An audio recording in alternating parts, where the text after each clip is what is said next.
Welcome to Breaking the Huddle, the D5 edition. So with me are Bruce, Chris, and Andrew. So we'll jump right into it. First topic we're going to talk about, obviously we're breaking things up in segments as usual, so we're going to start with one of the general topics just about D5. So the first thing I would want to know from you guys is, Division 5, obviously, it was built and created as more of a participative division, really only D5 players. That's why the rule is in place that nobody from a higher division can play in D5. Now, in the other divisions, we always say like the champion is forced to move up, but nobody else is really obligated. In D5, do you think that it should be that same type of rule that only the champion has to move up? Or do you think that any team, for example, over 500 should have to move up? Because since this is kind of the learning ground, it's for the newbies that if you're above 500, well, then you're good enough to give it a shot in Division 4. So we'll start with you, Bruce. What are your thoughts? Well, great question. I think if you have over 7 or 8 wins, and you're blowing out opponents, because Division 5 is a learning ground for a lot of new teams, probably 7 or 8 wins, then you got to look at yourself, maybe we need to be in a more competitive division, so then probably D4 is probably the place for you, as we're seeing this season with the Golden Eagles, and Lockdown's having a great season, so I guess 7 or 8 wins should be that barrier, but I guess it's case by case. Yeah. Well, me personally, I think that it shouldn't be too many teams. I think the champion should be the only team because, again, of how competitive D5 is, the teams will vary. But again, I think that it's the Golden Eagles or the champion of the league that should be the only one to move up. How you feel? I do like the fact that we're forcing the champion to move up into the league, but I think that there also has to be kind of like a point at which you decide when to force another team up. Yeah. 500 is not enough. I don't think it's enough yet. It may have to be something like maybe a perfect season, even though the championship is not won, maybe 9-1 kind of season, but something has to be decided. 5-5 isn't enough yet to move up. Okay, so now we're picking nits, as I would say. Really, so 500 is not enough. Obviously, 10-0 is an obvious case, but let's say 7-3, for example. Bruce brought that up. So 7 wins. Is that a mark maybe that you think would be good enough? I think it depends how you're winning. I mean, if you're blowing out teams 40-0, 50-0, then maybe it's time to move on to Division 4, Division 3. We want to keep competitive parity. We want to keep the games fun and competitive. So that's the most important thing. Well, because the way I see it, the difference is with D5 compared to the other divisions is really it is like the training ground, the learning ground. This is where teams can kind of find their groove. A lot of guys, obviously, who play in this league never played, forget tackle football, they've never played any kind of football, right? So this is where you're able to learn without spending the money and going in Division 3 and getting blown out every single game, which we've seen in the past years. So that's why I kind of judge it by a different specter than that. But do you feel like 7 wins would be a good mark, or 7, 8? I think, again, it would depend on case the by team. case. That's it, because if you have teams like the Incredibles that are also a very talented team, but again, when you go into D5, you're going there with a new team, and I think it should usually start like that. If you have a new team, you should go directly to D5, and from there you should be able to advance depending on your skills and, again, the margin of victory. And yeah, I would think that that would be good. 7-3 teams that are very strong. At the end, I think they should at least 2 teams, maybe the top in each conference, should maybe move on, depending, but that's my opinion. And I guess opposing schedule also matters, because I mean sometimes you might have a cream puff or anything. Andrew? Yeah, that's it. I mean, 7-3 may not be enough to convince me about it, but I'm a guy who comes from a team. 3 seasons ago we went 1-9. Yeah. So I know about taking your lumps in the first year. You know, I know about facing those teams that should be in a higher division. But you know, that's also how we learned how to play the game. You know, facing these teams that are significantly better than us. So 7-3 might not be enough, but there's got to be a point at which the league steps in and strongly suggests maybe more than one team to move up. So I think the consensus would be at this point, not necessarily just the champion, but case by case. Don't mandate anything based on a record. Could be several teams. Yeah, for sure. That's the goal, right? In the end, we want to see people moving up. We don't want to see people consistently winning 9 games in D5. That would be bad. All right, so then the next question I would say is, so obviously you guys have a very particular point of view, having played in D5. Now, you guys have all played in the league for at least a couple of seasons. So if you're judging just by your experience in D5 this season, what do you find are the biggest tactical errors that people do? People, you know, new teams or something like that, where they're struggling to adapt to the game. What is the biggest change you think people need to make when they come into this league, starting off in D5, that you see the most often? Really, the ability to make adjustments in game. If you have a team, you know, piling up touchdowns on you and you're running a man-to-man defense, you got to make that adjustment to a cover 2 or even a cover 3 to go deep. You know, you got to make those in-game adjustments. And we're finding newer teams, and we took advantage of that in week 1 when we beat the Outlaws 15-13. They weren't adjusting, but they were a talented team, so eventually they got the groove on, and they eventually were able to win some games. But we're finding that the biggest, obstacle course for new teams coming to the league. I think basically my team, the Jays, are also a new team, and like us, we played first off the Incredibles. We didn't know what to expect as a team, and the Incredibles were also a new team. And I think just from the first game to the second to the third, and from what point we are now, I definitely think that it takes time to eventually, no, I'm losing what I said.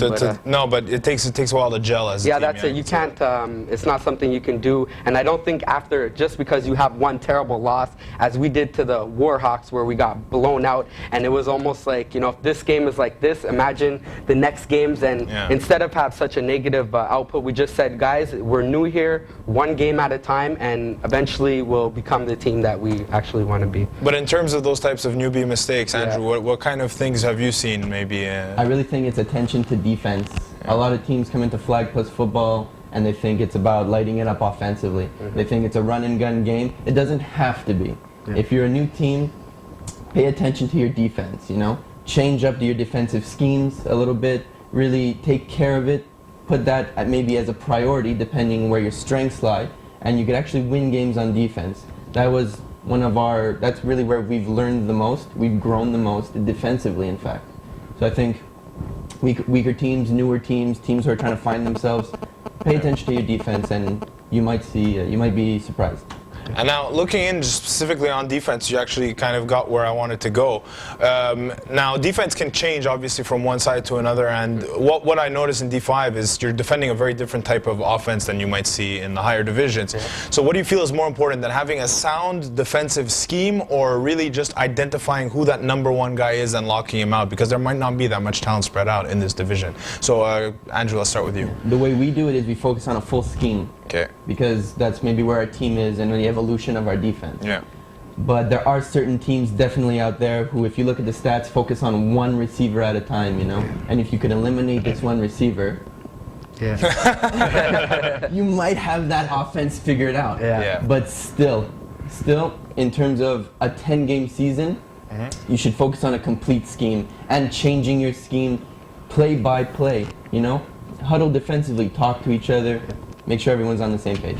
I mean, that's basically our defense as it is right now, is we kind of check out who the main players are, who's the guys that are going to get the touches, and we usually base our defense, being a new team, on those impact players, just in order to be a little more prepared for the game, because we are a new team and we're not as set as we could be on our defensive side of the ball. So I think that for us, that's what works, is to more of check the players and to know exactly who's going to be getting all the touches and most of the looks. So that's how we do it. So then, Bruce, we come to you for the tie break, basically, because it seems like Andrew's team is more, defensive scheme. Obviously, they keep an eye on it, whereas Chris's team, they find, it's more to lock down that one guy. So what does your team do, and what do you think is the best way to go about it in I'm not D5? exactly going to break the tie. I'm going to actually agree with both these guys. Both aspects are very important. Obviously, you want to have a scheme that fits your talent on your team. Also, it's very important if you could go to a couple games and watch people's tendencies, watch team tendencies. That's important too. So it's nothing, if you could go to watch a couple games live and check out your next opponent, nothing beats that, because you'll see exactly what's going on. You'll be able to prepare for that next opponent. So you guys are both right. All right, so then our answer is there is no consensus on this one. Right. Basically, play good defense and your chances are good. All right, well, that's it for this part. We'll be right back with some rapid fire questions. Sounds good. All right, back with the rapid fire segment. I apologize if my movements were too robotic when I threw to this segment before. I've been informed that I should never do that again. So apologies to the viewers. Now, so the rapid fire segment, this is where I ask you guys quick questions and I want quick answers. So first thing that comes to your head, and if there's something to go on about, we will. Otherwise, we'll just move on to the next one. So easiest question to ask any player from any division: what is the best team in Division 5 right now, in your opinion? Let's start with you, Chris. I would start with what I'm seeing all over and what I can't get away from. Everybody, the Golden Eagles, they definitely look like the team to beat with their quarterback and just Alex David and the people I see and their defense and offense and their margin of victories. I would definitely give it to the Golden Eagles. All right, Andrew? Yeah, hands down, Golden Eagles. They got who I think in the first half of the season, league MVP and Kevin Lubin. Okay. Bruce? Golden Eagles have been tremendous, but I'm going to actually go on a wild card team here. And I saw this team last week. They were tremendous. I'm going to go with Les Boudets. They were awesome. They can move the ball. Watch out. Les Boudets are looking awesome. All right, I like that, going off the board here. Yeah. Now, this wasn't actually one of my written questions, but Golden Eagles, obviously, this is, every year we talk about division dodging and everything like that, and it's in the articles and it's in the WEPL, but I always like to hear from guys who are actually in the league rather than the guys who write about the league. So how do you guys feel about this team that a lot of people felt that should be in a higher division? So Bruce, start us off. It's hard to know that going into the season. You know, last year they weren't exactly a dominant team last year, so they were good, but it's hard to say that they should have moved to D4. I think the league did the right thing by having them in D5, and we'll see how they do the rest of the way. They're a great team. We'll see what they do the rest of the way. All right, Chris? Yeah, I agree. Well, like I said, there's a lot of great teams that could have moved up, like that are good teams that look like they could move up. But I think they did the right thing. They have to, in order to win the championship this year, I think that would be the last thing to say, okay, they deserve to move higher. And yeah, so I would say they have to prove it. So they still have to prove it. Andrew, do you agree with them? Or? Bruce hit the nail on the head. He said they weren't totally as dominant last year. Okay. And I think that it's totally fair for them to be in D5 this year. Okay. They are not division dodgers. If they win the championship this year, even if they don't, based on what we discussed earlier, if they continue winning like this, if they manage to win the championship this year, continue their dominance, then next year is time for D4. Well, that's it. Absolutely. And with the rules in place now that we've added that a championship team returning X amount of players has to move up, so there's no way they'd be able to stay unless they drop half their team. All right, so now, we talked about the best team. How about the best player in Division 5? Who, in your mind, is the best player in Division 5? Andrew, we'll start off with you. It's hard to say best player, but there's definitely players who are tough to play against, who really compete. Last week we played the Warhawks, who are a very, very good team, and I got to give it to Joel Watson. This guy does everything right. He can snap the ball, run his routes, play defense. He leads that team by example, verbally. The guy is a stellar player. All right. I personally, I'm going to have to go with your own lockdown QB, Gianfranco Ronaldo. I actually got to play with him at a little scrimmage, and he can air the ball out. He's a great leader. He's very poised. And as I've seen, he's been playing pretty good games, and I would think that he's one of top players, aside from Kevin Lubin, that is. But yeah, so I would say Gianfranco Ronaldo would for me. All right, Bruce? I'm going to actually say Gianfranco. His decision making for lockdown is a big reason why you guys are 4-1. Yeah. I mean, he could throw, he's accurate, he's smart. It's a big reason why I think lockdown is going to go a long way in the playoffs because of their quarterback. We're 4-0-1. Sorry. All right, it's fine. I had to. Still undefeated. So now I just find it interesting that the two players who are not on lockdown picked the lockdown QB. Yeah. Now I couldn't. It would look bad. That's why. It's not. You're not sending a message like throw me the damn ball or anything. No. Put me in, my coach, guy. You know? All right, sounds good. So now you guys, like I said, have been playing in the league for at least a couple seasons. So going all the way back to whenever you started in this league, who is the best player you've ever faced personally that you've thought, I can't keep up? Well, not necessarily I can't keep up, but it's going to take my best effort to keep up with this guy. So Chris, let's start with you. I would actually have to go with Chris Ogg.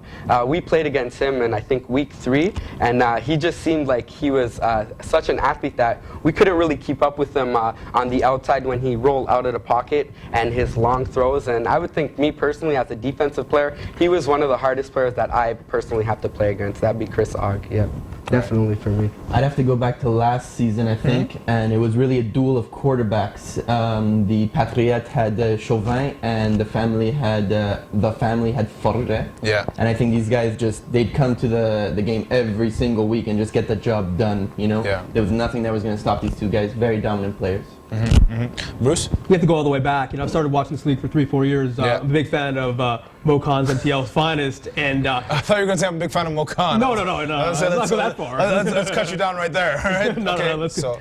No, but Aked Moore, the way he runs routes, his professionalism in the huddle, the way he leads his teammates, and we had a Hall of Fame vote where his teammate Keyshawn got into the Hall of Fame, but the way Aked could run routes, lead his teammates quietly, he's been a great influence on our team, and he's been out supporting us. So Aked Moore, you're the man. All right, there we go. But what about Mokan? What's Mokan?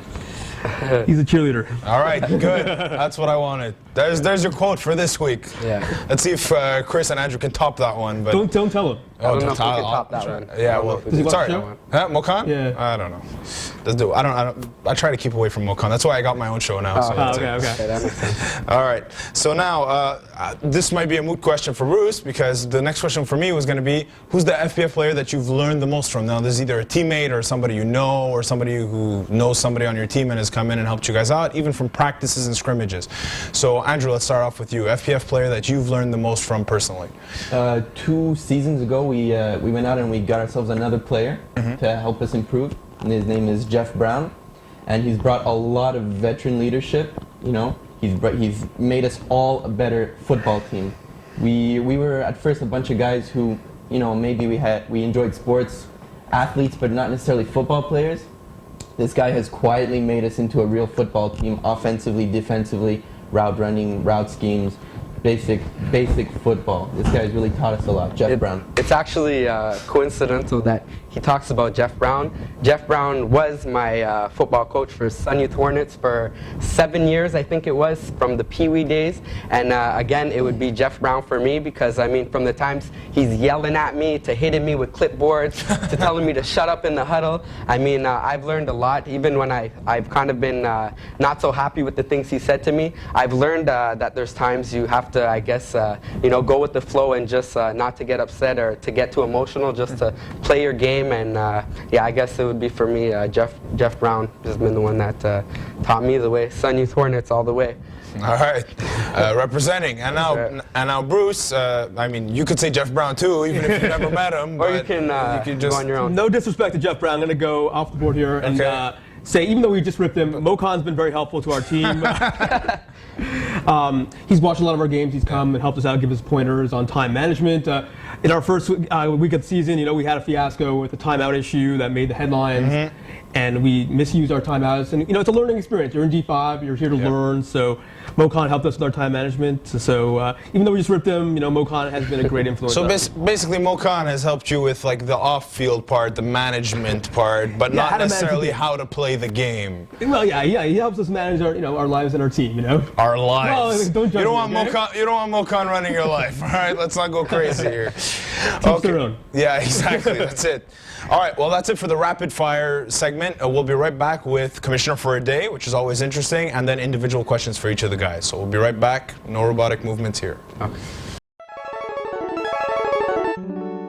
All right, back now with Bruce, Chris, and Andrew for Commissioner for a Day / sorry, was that too robotic too? I'm sorry to the audience again. I'm really trying to stop. And of course, individual questions after. So we'll start off with Commissioner for a Day. So the question here is basically, if you ran this league, if you were Commissioner, President, whatever position you want to give him, and you could change something, whether it be the rules, whether it be something about the way the league is run, stat keeping, whatever you want, what change would you make? So let's start off with you, Bruce. What would I would love to see more games of the week. I'm loving the media element of this league. It sets the league apart from all the different, softball and football leagues around. I guess more media coverage, more games of the week. Maybe having some live announcers. As crazy as that sounds, it'd be a lot of fun. That is a great idea, especially if yours truly is one of those guys. All right, move on. For me, it'd be get FPF out to Ottawa. I know that Vancouver will soon have its own league, but basically to get these other teams, so eventually we can have champions of Canada or champions of depending on your area of that. But I would try to get it out further. And I know that's what is basically happening now, but yeah, just to see more teams from different provinces.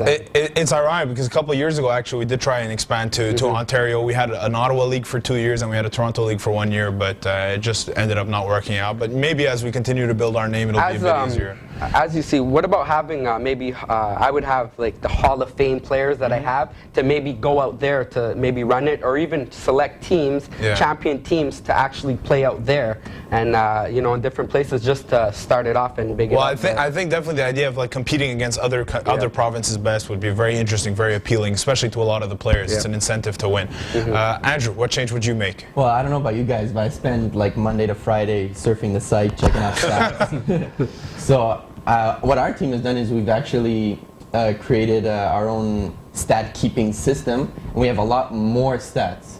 We have, we take the stats that are already taken and from the site, and we actually have created spreadsheets that tell us everything about everyone.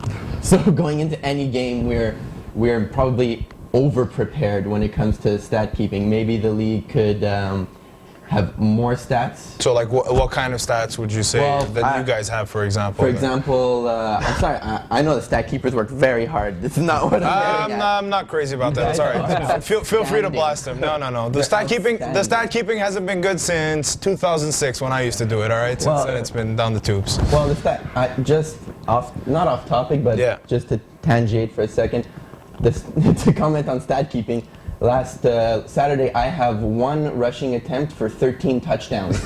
Okay. So that's great. That sounds good to me. I'd like to bring that to the attention. I don't know why you'd bring that to anyone's attention. That's a crazy stat. That's very impressive. That must be a record. Yeah, I was actually nervous when I saw the site. I've been informing my guys that we're playing them in a few weeks, and get ready for the rushing attack of Andrew. I was pretty worried. I don't think Barry Sanders says that. Yeah, but I think like Alex said, if you've seen like we have those 13 rushing touchdowns, which you have, I think as kind of hectic as it already is, I think to have even more stats would be a little too much at this point of the time in the FPF, but I think eventually things will be much more easier to stat keep, and I think there'll be a system. I don't know if it's there's projects in the air right now of streamlining the whole process, and maybe once we get to that, because it's true, it is a great idea to have a bit more expanded stat system. The only worry would be that if there's one screw up in one spot, it's going to screw up 15 different layers of stats.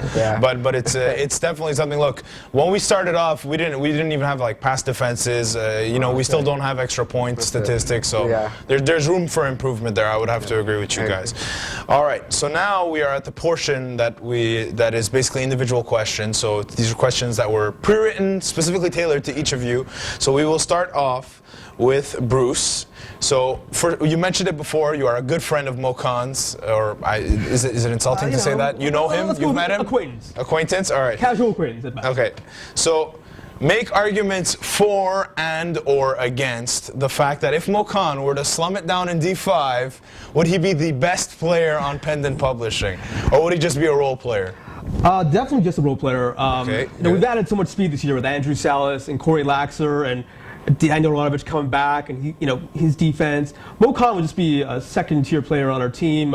Maybe he'd help us with our pass rush a little bit, but he wouldn't be the best player, to answer your question. He wouldn't be the best player. Would he even be close? No, not even close. Not even close. Beautiful. But he's welcome to come watch our games anytime. And Bruce is welcome to come back on Breaking the Huddle anytime he wants with these answers. Yeah. All right, Chris. Now, obviously, I remember I've met you many times on the field, and we've spoken quite a bit over the past couple seasons. Now, you obviously, I could see that you're a player. You were kind of not happy with the way things went last season. Now going into this season, it seems to be a better season for you personally and for your team as well. So what I want to know is, what do you find that you bring to the table that is unique as a player? What are your strengths, and maybe what are your weaknesses as well? Things that Jeff Brown might hit you over the head with a clipboard for. The things he'll hit me over the clipboard for is definitely being in the huddle and thinking, knowing it's 4th down, we only need 3 yards, everybody wants the ball, but me begging and saying, just put the ball in my hands, I will get you the 1st down. And I guess what I bring to the table is 110%. And I mean, I'm always there to win. If we're playing the lockdown, if we're playing I would be excited to play the Golden Eagles because I know it's a real game. And so me, just competitiveness and gritty. I hate losing, to tell you the truth. I hate losing. So for me, it'd just be hard work. It'd be never quitting and just doing my best. I don't know. Just trying to win. Trying to win, man. All right. Now, Andrew, different question for you. Obviously, your Winter 2011 roster is pretty different from rosters you fielded in the past. Zaf Fardelas, Thierry Fontaine are new additions, and Jeffrey Brown has just gotten in his 2nd full season with you guys. So they're the 3 leading receivers for your quarterback. And so and your record has improved a lot as well. So what I would like to know is, how much do you feel that this team has improved, and do you think that there's still other additions you guys have to make to take that next step, or do you feel like this is the team that you're going to go forward with? You're right to notice that our roster is very different. Yeah. At the beginning of the season, myself and Gianfranco, we sat down together and we identified weaknesses in the team, and we set out a plan as to how to fix these weaknesses. And I feel like we've done that by adding Zaf, by adding Terry, by having Jeff come on full time. We've even added another former All-Star from the old Wild Kitten teams, Adrien Dusautois. And so, just to give you an idea, last season, I may have been one of the primary receivers on this team.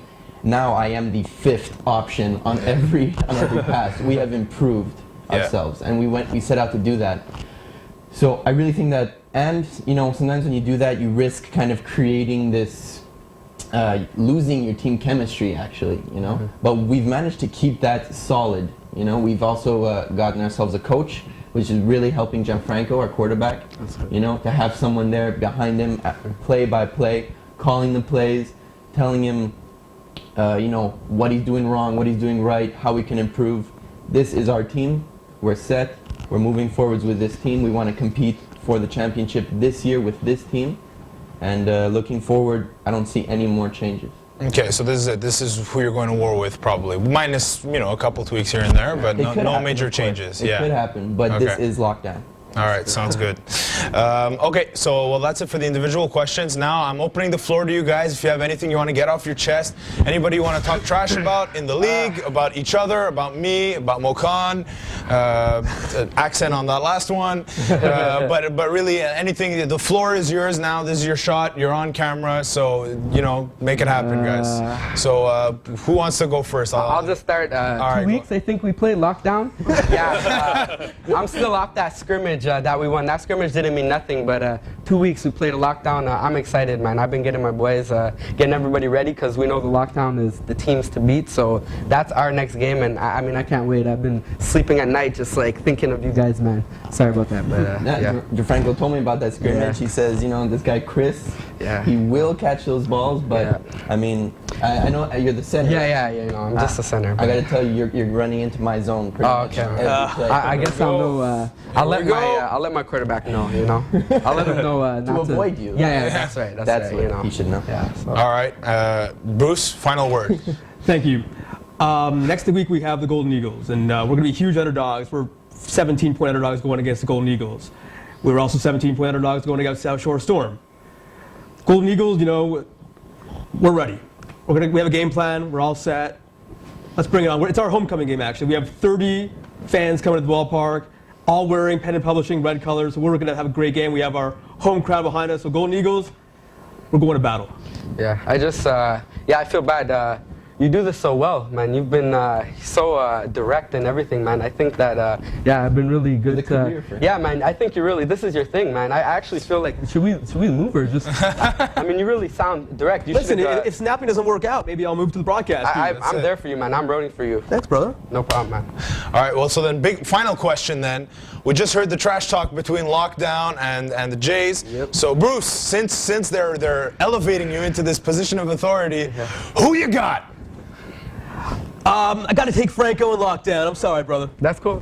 Man, the guy just gave you a handshake. He just to give you all that love. Listen, I got to stay objective. This is my new career. I'm a broadcaster. Franco Lockdown. Going to take it down. I love being the underdog. Back to New York Giants, New England Patriots. I mean, that's what we are. Resiliency. I think I watched that Super Bowl. Strahan was talking about it. Resiliency. That's what we got. And Lockdown. I mean, I'm ready. Yeah. So now that I know you're with him on this one, the next one it'll be for you. The win will be for you. All right, Andrew. We give you the final word of the whole broadcast. I just want to say we did learn our lesson though last week. We tied the Warhawks, who definitely deserved that game. They were a fantastic team. They came out there and they gave us the toughest game of the season so far.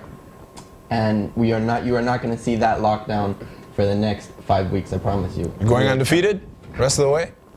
We have No. Yes or no? Yes or no? There's no we can or we have the potential. Until they make the J. We have the team. We're able to do it. We have the offense. We have the defense. We have the quarterback there. We have everything in place. The pieces are there. We can do it. I'm looking forward to the end of the season where we play specific teams. All right. Well, look.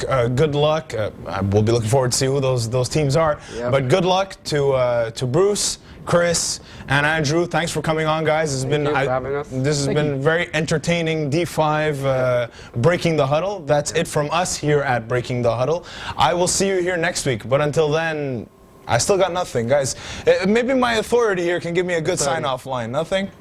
Listen, Golden Eagles, P&P, we're dynamite. P&P gonna win the fight. Okay. All right. We'll close with that. Sounds good.